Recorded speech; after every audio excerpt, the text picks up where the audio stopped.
Good morning. You may see a couple highway patrolmen walk by. I'm sitting right between two of their parked vehicles. They're inside getting coffee, maybe even donuts. Who knows? I'm not terribly worried about it. I have a license, valid license, registration. My tags are good. I've got no warrants. Anyway, speaking of people who can't say that kind of thing, uh, it seems like the comments that I get regarding Winehouse and Brandt, because both are pretty similar in that they are accused of having committed a crime. One has been convicted of the crime. The other one has not yet been tried for the crime. But the commonality they seem to share is that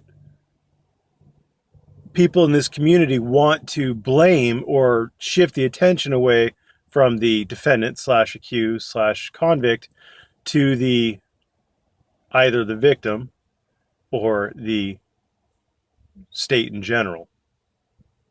Generally speaking, the state, since the victim in Brandt's case is of course a judge. The problem with that is that the statutes don't care about anything like that. The statutes look at the actions of the defendant. What did the defendant do? What did the accused do? What are his actions? What is his motivation? What is his intent? For example, with Winehouse, people want to talk about the initial search warrant being invalid because he didn't contact the local sheriff. That has nothing to do with what Winehouse did at that meeting. Did he or did he not draw his firearm, or was he in the process of drawing his firearm or not? That's really the question. What happened with the search warrant? Immaterial. Uh, as far as Brandt is concerned, whatever uh, prior knowledge the judge may or may not have had of Brandt is also immaterial. It is not a relevant factor to. There's a CHP officer right there. It's not a relative factor to analyze as far as the elements of the crime are concerned. The the reason I bring this up is because this every single time we have a situation like this, it is always it's always the cop's fault. It's always somebody else's fault, and I'm dead wrong. And the community knows better than me because it's some giant conspiracy theory. The thing is, it's not some giant conspiracy theory, and the statutes are pretty plain. And if you don't understand them, then probably you shouldn't be calling judges or the cops or anybody like that and trying to air your grievances with them. There was a guy who missed the radar. He was convicted or he pled nolo back in September. He was involved with the Olmos Park deal, but you never saw him because he was a telephone warrior. And his giant crime was basically saying that he could shoot a cop in cold blood and there's nothing that the state could do about it because the cop had already violated the law. Well, guess what? That amounted to telephone harassment. I mean, you guys, one of the things that you look at in the First Amendment is who's the audience? Who's the target audience? What kind of statement are you trying to make? Are you trying to make a threat or are you trying to make a political statement? And the two, there can be a very fine line between the two. I appreciate that. There can be a circumstance where, you know, 6 out of 12 jurors will think that is a threat and 6 out of 12 jurors won't think it's a threat. There's no bright line distinction where something stops being a threat and starts being political speech or vice versa. But there's also a point where where you'll get 12 people in a room and they will think it is a threat. And that's what you got to be concerned about. So anyway, this crusader, I think his name was Earl Bishop. I could be wrong.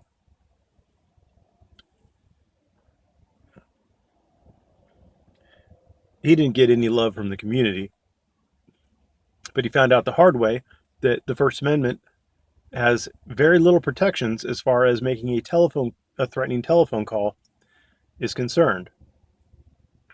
Very, very few protections. If your audience is one person, it is more likely to be a threat than if your audience is a stream full of hundreds of viewers and not the target of your alleged threat. For example, when it was pointed out to me that Brandt made a statement about shooting the police and shooting the judges, I said that's protected speech. You can say seditious things like that. You can say things like that as long as it's not, a threat, or it's not inciting an immediate breach of the peace, imminent violence, that kind of thing. He wasn't saying, everybody, let's grab our guns right now and let's go start shooting the police. He was stating a political idea that the police and judges should be shot.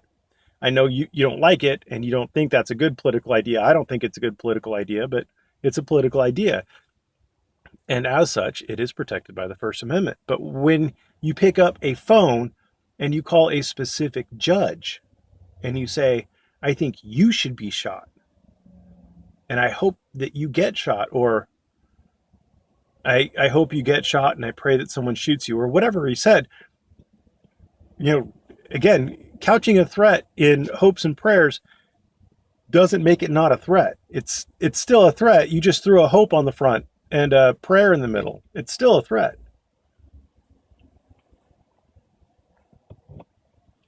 But there is something special about doing it via telephone, because number one, I'm just guessing here, but people can't see what you're doing, where you are. What was that movie where the killer would always call them and he'd be like, I'm inside the house, and they'd be freaking out. So anyway, a face-to-face, direct one-on-one communication would probably suffer from a lot of the same issues as far as being more likely to be considered a threat. Now, another thing that the Brandt supporters are trying to throw out there, thinking that it somehow exonerates him, is that Brandt has a long history of making threats against judges and police. Their thought process, and I understand their thought process, is that, well, he made all these threats and he hasn't followed through on any of them, therefore he's not going to follow through ever. Well, that's not the way the world works. The way the world works is that people get pissed off and they make a threat, and then and that allows them to vent. But then you watch the pattern of threats escalate, and you go from people like Brandt saying things generally like cops and judges should be shot, to calling a judge directly and saying that judge in specific should be shot. And now you have an issue where you're showing a pattern, an escalating pattern of threats. I don't think the defense is going to be bringing that evidence forward. I think if anybody brings that evidence forward of the past threats, it's going to be the prosecution. If they could think of a way to do it, to show a pattern, to show propensity, whatever, I think it's going to be, if anybody can do it, it's going to be the prosecution. Defense won't want that in. I wouldn't want that in for my client. If I was defending Brandt, I would not want that in there. I would show, I don't believe that Brandt has any criminal history of violence. So I would maybe mention that. I would mention that he is a First Amendment activist, but I wouldn't bring in the past history of threats. I mean, that would be silly. Anyway, so my point is, people poo-pooed and thought I was being silly about Padilla. There are lines, and people thought that the telephone harassment thing was just pure bullshit. I mean, there are convictions based on that. I think there were convictions in Leon Valley, and there are convictions in Olmos Park. I could be wrong, but yeah, you can't call and make threats. Who's that guy out of Oklahoma? The FBI came. He got in a shootout with the FBI, and he lost over making telephone threats. I mean, don't play around with threats is basically where I'm going. You can say, I just want to make it clear, you can be offensive. People try to characterize this as, oh, the judge was offended. You can be as offensive as you want. I made a video saying F Joe and the Leon Valley Police. And I actually said fuck Joe and the Leon Valley Police. Fuck Joe and fuck the Leon Valley Police. That's what I said. That's offensive. The police in Leon Valley were offended by Pink's sign.